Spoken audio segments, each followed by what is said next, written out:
1967 marks the 20th anniversary of the establishment of the United States Air Force as a separate military service.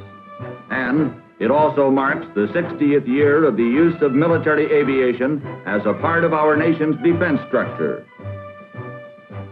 Officially, our military aviation began in August 1907, when Captain Charles Chandler was named officer in charge of the United States Army's Aeronautical Division. His staff, 2 enlisted men. The mission, study the flying machine and the possibility of adapting it to military purposes. The Wright brothers had made their first flight in 1903 and then had gone to Europe to find a market for their flying machine. Flown for our government in 1909, their improved plane becomes our first military aircraft.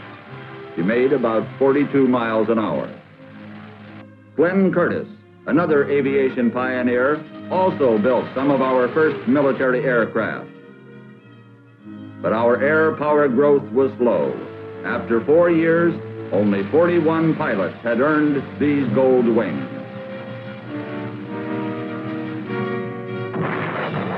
1917. We have 55 planes, none suited for combat, so our pilots are sent to Europe and join British, French, and Italian squadrons to train and fight in World War I. In the States, the battle of manufacture is on. $600 million to build 4,500 aircraft. September 18, 1918, the greatest air battle of the war. 1,500 Allied aircraft, nearly half piloted by Americans. 2 months later, the enemy capitulates.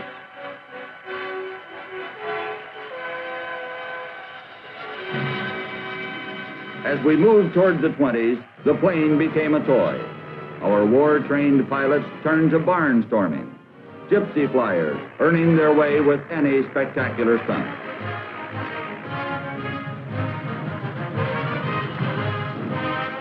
But there were other daredevils with a more serious purpose, flying safety. Parachutes were not generally accepted.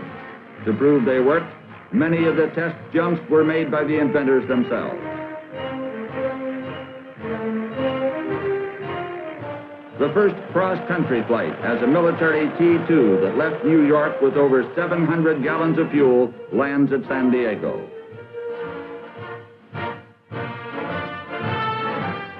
In the same era, the first airmail service, inaugurated by President Wilson and carried by military air between Washington and New York.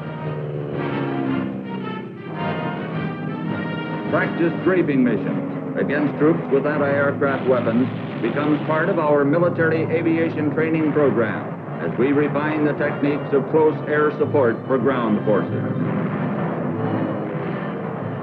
Brigadier General Billy Mitchell, on the right, insisted that planes could sink ships. Our military leaders of the day watched as he proved his point in a series of tests. The climax is the destruction of a captured German battleship, a vessel considered unsinkable.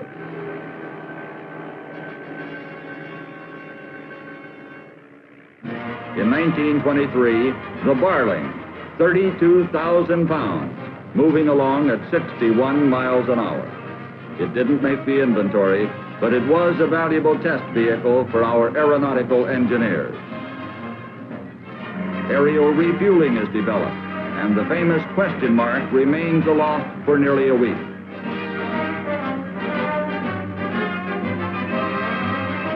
In 1930, we conduct our first polar maneuvers. Planes had now flown the oceans, so there was the possibility an enemy could invade our nation over the Arctic, and we were determined to be prepared. Bundles of food dropped to snowbound Navajo tribes in Arizona in 1932 in one of the first uses of military air for mercy flights. The P-26, our first metal-covered fighter in production, joined the Air Force in the early 30s. Looking like a praying mantis, The B-9, our first all-metal monoplane bomber. Next, the B-10. It could fly in excess of 200 miles an hour, had retractable landing gear, and was considered the fastest and heaviest bomber in the world. The B-17 makes its first flight in 1935. It was destined to become the flying fortress of World War II. September 1st, 1939. The war begins when Hitler directs the Nazi Army and Luftwaffe to attack Poland. Next, the invasion of Holland and Belgium as the powerful Nazi air arm and panzers moved toward Paris. June 22nd, 1940, France surrenders. Now, only Great Britain's Royal Air Force remained for the Luftwaffe to conquer, and the Nazis' air battle for Britain began. On the other side of the world, the rising sun brings dawn and death. It's Pearl Harbor, December 7, 1941. But 14 of our aircraft managed to get airborne and destroy 10 attacking Japanese. 4 months later, B-25s are launched from the carrier Hornet. They're Jimmy Doolittle's Raiders, bringing the first impact of the war to the Japanese.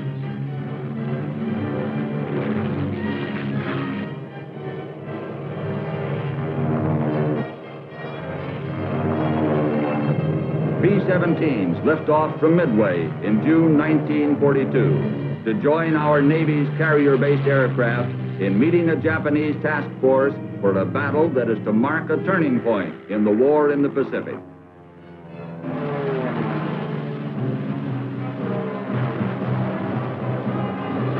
The mission of the Japanese planes was to rake Midway's gun emplacements and bomb the way for an invasion. But when our planes hammered back, the issue was decided. During the 3-day battle, Japan lost 4 carriers, 2 heavy cruisers, 3 destroyers, 275 aircraft, and 4,800 men. The Japanese offensive in the mid-Pacific was broken. In the Far East, another battle, the War of Logistics. Military air flies the hump from India to our fighting forces in China. Ships loaded with cargo were waiting. Before the war's end, we carry more than 1 million tons of supplies over the hump. Nazi subs. In the first half of 42, they sank 506 Allied ships. B-24s were one of the weapons used to meet this menace. Equipped with radar, they patrolled the sea lanes on seek and destroy missions. And by October of 42, the killer sub is virtually eliminated from our home waters. In Europe, the Air Force has orders to fly through Hitler's back door and destroy his major oil industry, the refining plants at Ploiești, Romania. B-38 Lightnings bore in.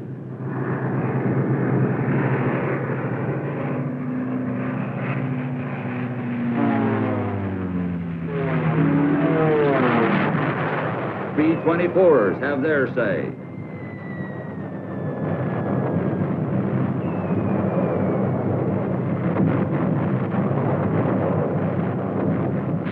And the enemy answers, jamming up thousands of rounds of flak.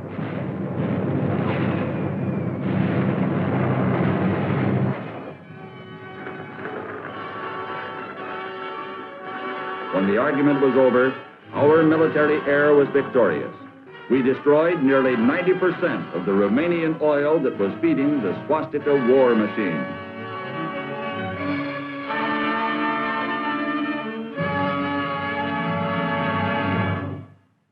D-Day.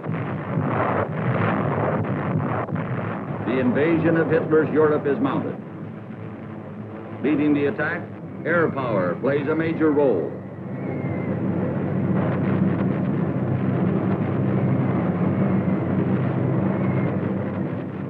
Interdiction and airlift of troops.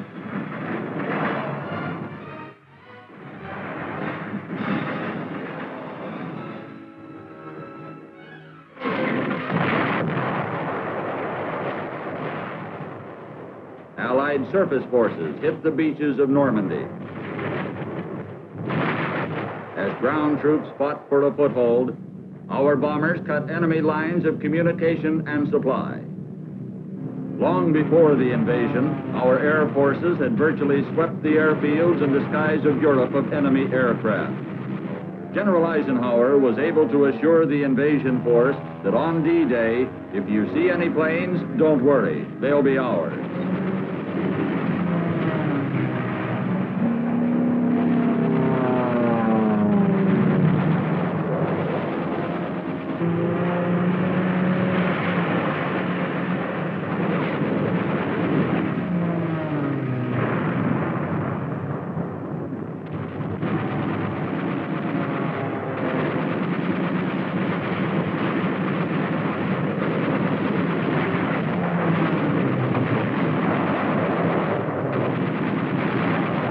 As the Nazis felt the strike of our air power in Europe, so the Japanese felt the strike, day and night, of our new strategic bombers, the B-29. Tokyo burns. Surrender comes in September 1945. 1947. Congress makes of our air power a separate and distinct military department, the United States Air Force. Its first secretary, Stuart Symington. Its first chief of staff, General Carl Spaatz. For the new Air Force, the strategic bomber is the B-36, the longest range bomber of its time. For the tactical and air defense functions, the F-80 and F-86, the first jets, are being developed. And already, our first experimental rocket plane is flying.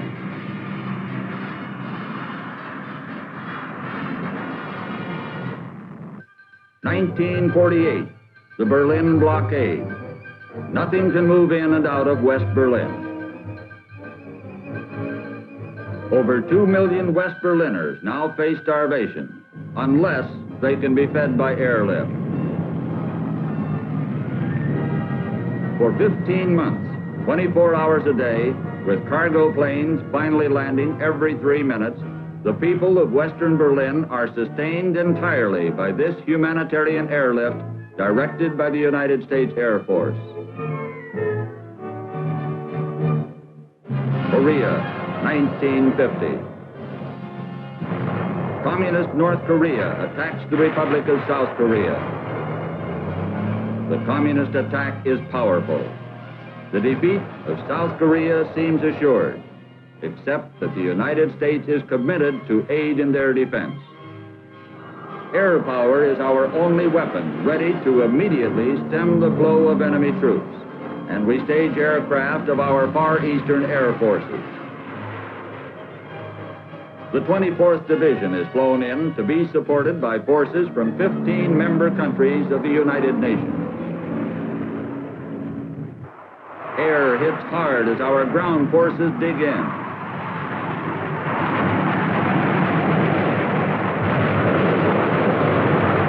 The North Korean Army is stopped. Now, the long, hard job of driving it back begins. Interdiction, with air power destroying today equipment and supplies the communists intend to use tomorrow.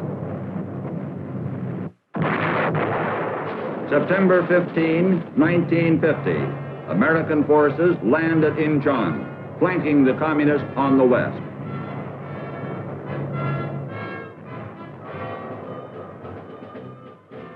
The communists are forced back toward the Yalu River, and our air power makes a massive combat airdrop behind enemy lines. Nearly 4,000 troops and their supplies.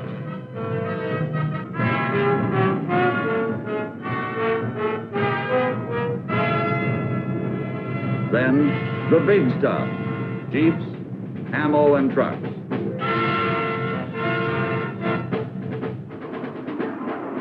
In the air battles, our fighters maintain a 10-to-1 victory over the enemy MiGs.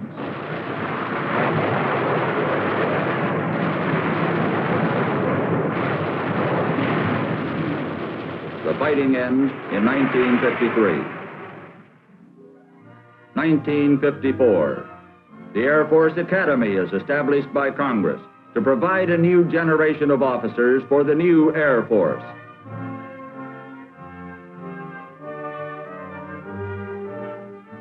Officers trained in aeronautical sciences and the specialized use of air power. Now we are truly a new Air Force. We build the B-47 Stratojet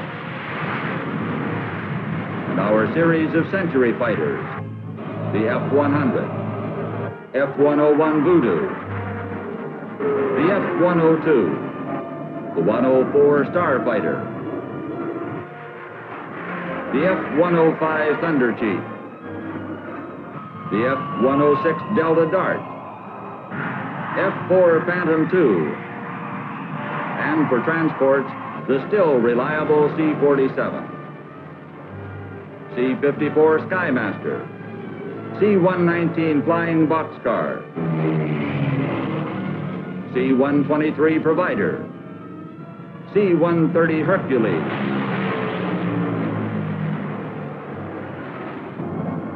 the 135 Transport and Stratotanker, C-141 Starlifter, our deterrent bombers, the B-52 and the B-58 Hustler. We had Texas Towers to warn of an enemy air attack. Today, the Dew Line is one of our radar air defenses, and B-Muse can detect enemy missiles. As we develop our missile force, the Thor, our first intermediate range missile.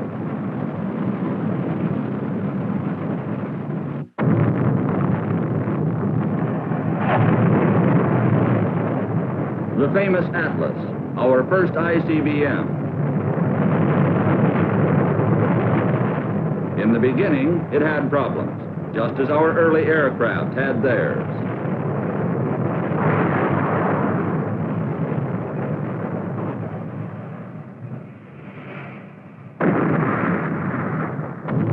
But our aerospace technicians found the answers, and Atlas becomes a reliable weapon and a booster for a vehicle that takes our first close-up pictures of the moon.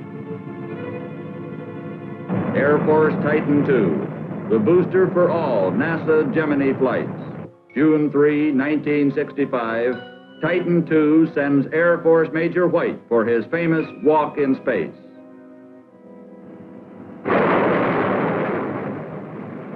In the same month, the free world's most powerful booster, the Titan IIIC, is successfully tested.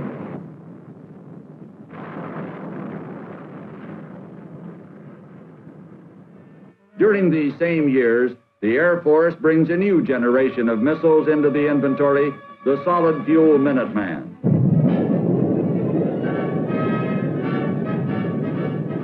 Today, this retaliatory force can be launched in salvos from underground sites in a matter of minutes.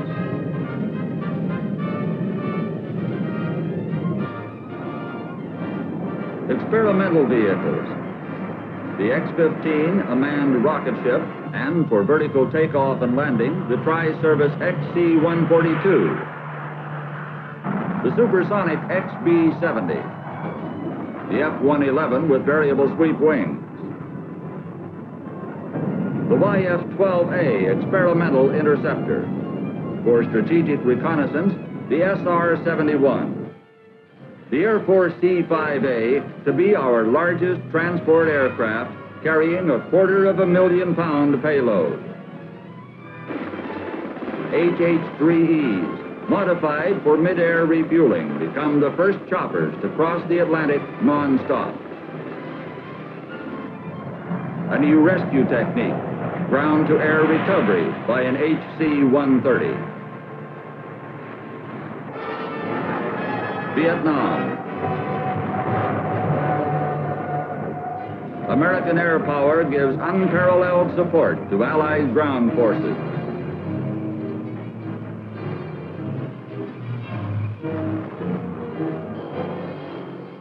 It takes air power to move ground troops into battle.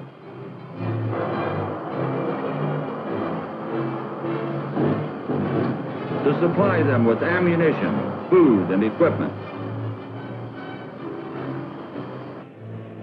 To find the enemy where he hides. And to mark his position for our fighters. It takes air power to find and engage the enemy beyond the range of ground penetration. It takes air power to supply remote and surrounded outposts.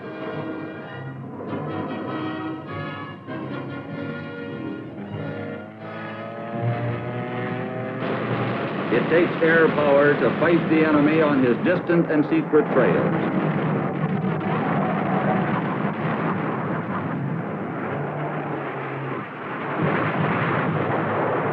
To destroy his far-flung supply lines. And it takes air power to guard friendly hamlets day and night. And to hit the enemy north and south. Even our strategic bombers, the B-52s, play a tactical role in Southeast Asia to convince the enemy that he cannot hide, that he cannot hold the initiative, and that he cannot hope to win. And it takes air power to save our airmen downed in the water, trapped in the jungles, mountains, and marshes. And it takes air power to evacuate our sick and wounded to the United States in only 25 hours. Behind our air power, there are people. Airmen who will risk their lives to save others as quickly as they risk themselves in the fight for freedom. Fly Belgian troops to the troubled Congo. Evacuate Belgian refugees.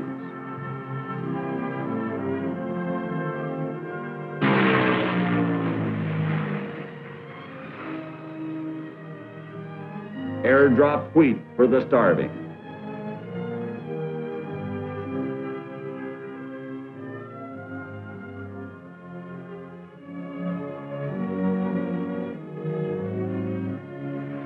Rescue the people of Thailand.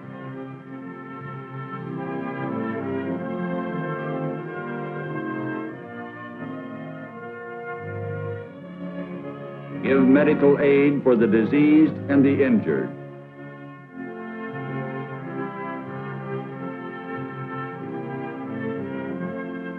Have love for the young.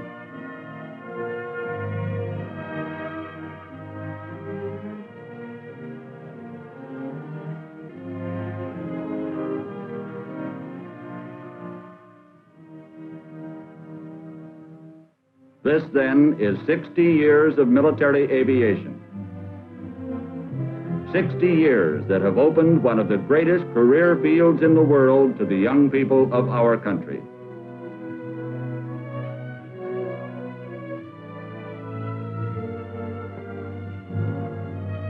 It is a 60-year history of flight and bold men.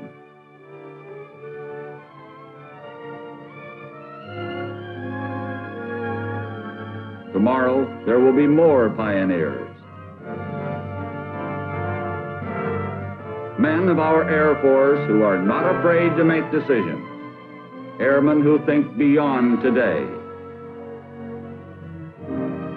Men of the aerospace age who are willing to try what has never been tried before.